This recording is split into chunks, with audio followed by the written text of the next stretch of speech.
Buenos días, el tema que nos corresponde es no se busca, no se desperdicia, búsqueda de taxones no objetivo en el medio ambiente, metabarcodificación del ADN, presentado por Lina Costa, Luisa Rodríguez y María Alejandra Castañeda.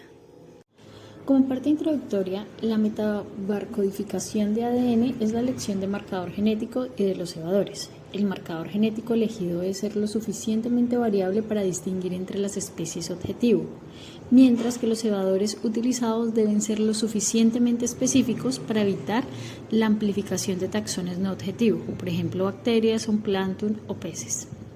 Cualquier muestra ambiental contiene ADN de comunidades enteras. Sin embargo, debido a los protocolos comúnmente utilizados, independientemente de los cebadores elegidos, inevitablemente se generarán varias secuencias de especies no objetivo, pero normalmente se descartan en los procedimientos bioinformáticos comúnmente utilizados.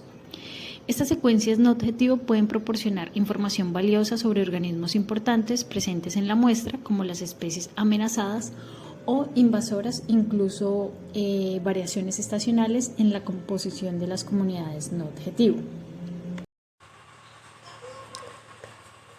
Fueron muestreados 6 sitios en el canal de Piracema, incluyendo un sitio en la represa, 4 en el paso de peces de Piracema y 1 en el río Paraná en 2019 y 3 sitios que se volvieron a muestrear en 2020. Cada sitio fue muestreado con 1 litro de agua filtrada con membranas de nitrocelulosa y los filtros fueron mantenidos en 99% de etanol bajo condiciones de refrigeración. Fue extraído todo el ADN de las muestras y 3 controles negativos.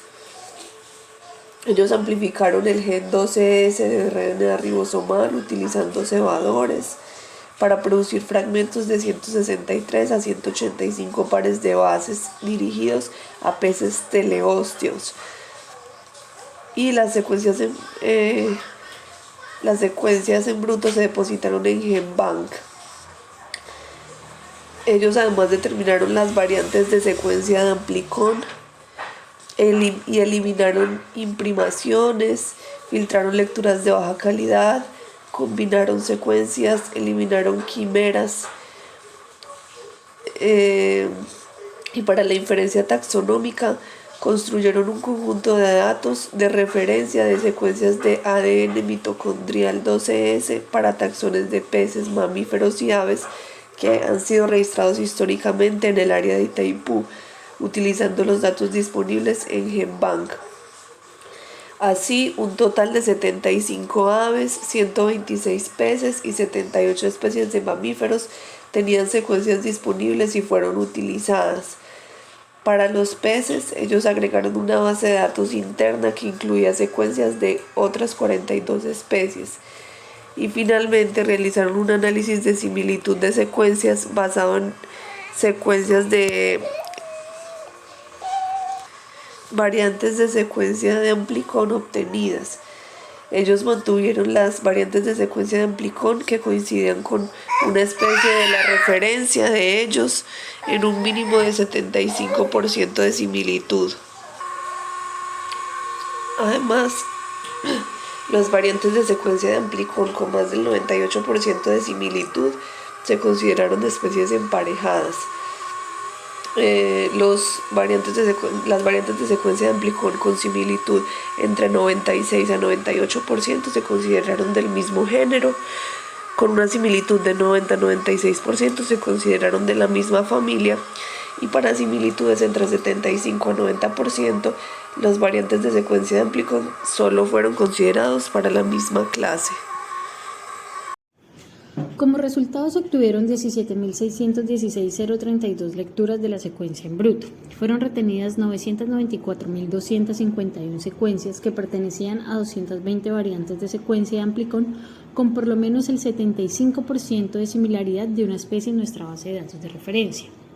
En el siguiente slide, en la figura 1, vamos a observar que la mayoría de ASBS con 189 y un total de 966.610 lecturas de secuencia pertenecieron a los peces, que son los de color verde, seguidos por mamíferos, que fueron 21 ASB en un total de 26.127 lecturas de color morado y solamente 10 ASB en un total de 1.514 lecturas pertenecientes a las aves que son de color naranja amarillo.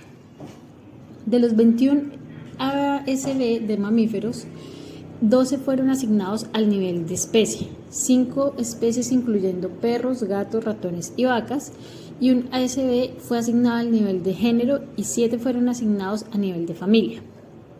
De los ASV pertenecientes a las aves, 7 fueron asignados a nivel de especie, 1 a nivel de género y 2 a nivel de familia. En la figura 2 del siguiente slide, la mayoría de las ASV no pesqueras se registraron en el 2019 con mayor abundancia en el río Paraná, que lo muestra la figura A, y el mayor número de ASV en la localidad del Arroyo en Brasilia, que lo muestra la figura B. Estos son los gráficos de los resultados.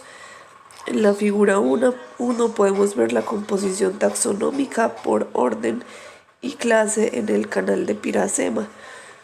Y vemos, por ejemplo, en cada sitio de muestreo, los nombres de los órdenes que conformaron la mayoría de las lecturas, por ejemplo, anseriformes, paseriformes, columbiformes, etc.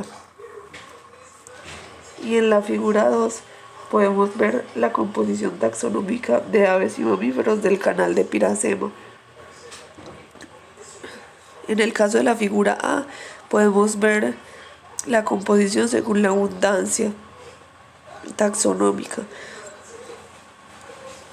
Y en la figura B podemos ver la composición taxonómica según la presencia de los variantes de secuencia de Amplicon. El metabarcoding de DNA es un método fiable para encontrar trechos de DNA de diferentes especies que no necesariamente tienen que ser nuestras especies albo. A nivel general, este estudio es el quinto y para la región neotropical es el segundo. Este trabajo se comparó y tiene sustento con algunos otros trabajos que se realizaron, por ejemplo, en México y en Japón. Se usaron algunas técnicas diferentes, algunos marcadores diferentes, pero también se obtuvo un número considerable de ADNs ambientales y se encontraron varias especies, principalmente de mamíferos y aves, como es esperado pues para este trabajo también. Para el artículo que estamos estudiando el día de hoy, fueron 220 ASVs recolectados, dentro de los cuales 21 pertenecían a mamíferos y 10 a aves. Esta colecta, la primera colecta que está marcada al lado derecho en nuestra imagen, con puntos blancos, se refiere al año del 2019. En el 2020 se volvieron a tomar algunos datos en proximidades de la región, del local de estudio, solo que se obtuvieron menos ASVs. Hay dos explicaciones o dos motivos por los cuales esto pudo haber sucedido. La primera, en 2020, aquí en el sureste de Brasil, hubo una seca extrema, lo cual generó mudanzas en los ciclos y en las condiciones necesarias, sobre todo para las comunidades de peces. Asumimos que algunos animales también, otros individuos, sufrieron lo mismo y por tanto esto también pudo haber contribuido a la baja cantidad de ASVs encontrados para este año. También, como nos podemos dar cuenta en la imagen, los puntos amarillos son aquellos que fueron las colectas del 2020. Vemos que una de las colectas fue dentro del reservatorio de Itaipú y el otro en la afluente de La Barrera. Como el reservatorio tiene gran volumen de agua, va a albergar menos densidad de DNA. Por tanto, este también puede ser uno de los motivos por los cuales no tuvimos los datos esperados.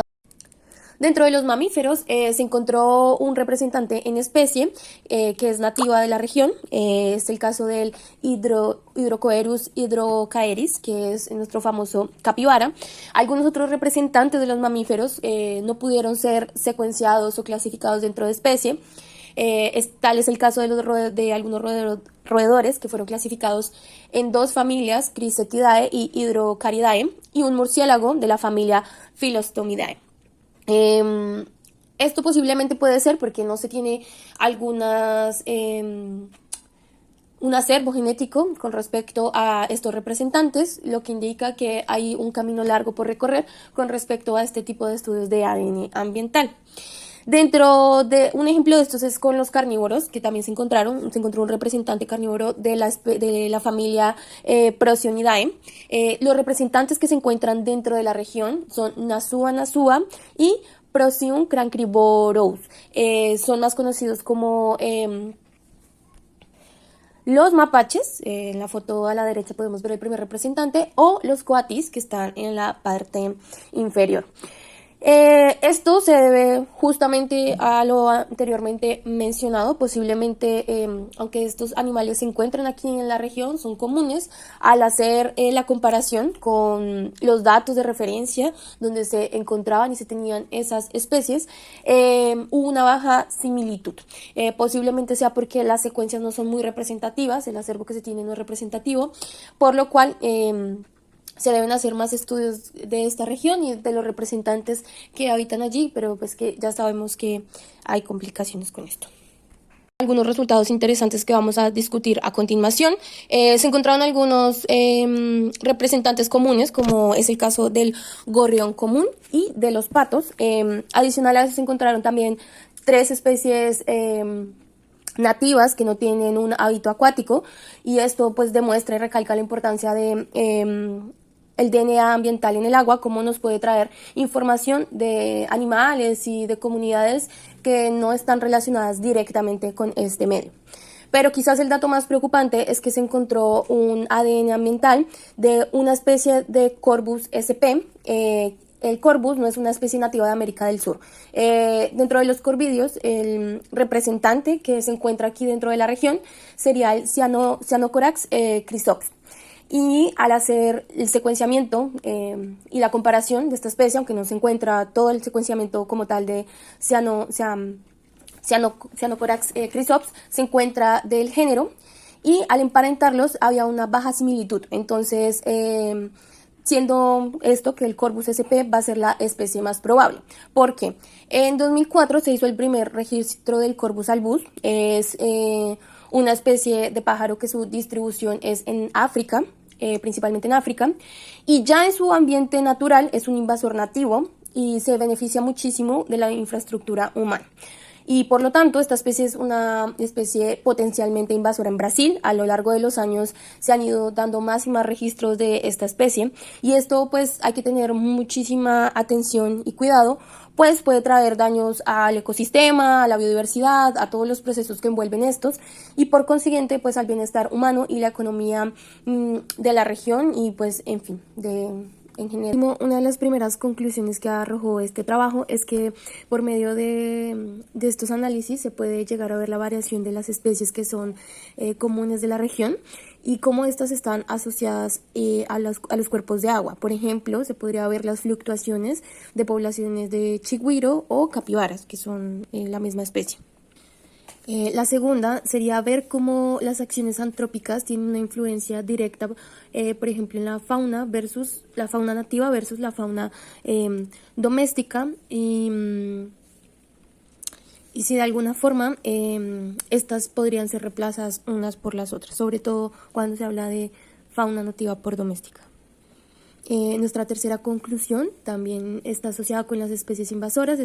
Podría ser un buen método y una buena forma de tener presentes estas especies para poder tener en el futuro un control y mecanismos de acción a tiempo.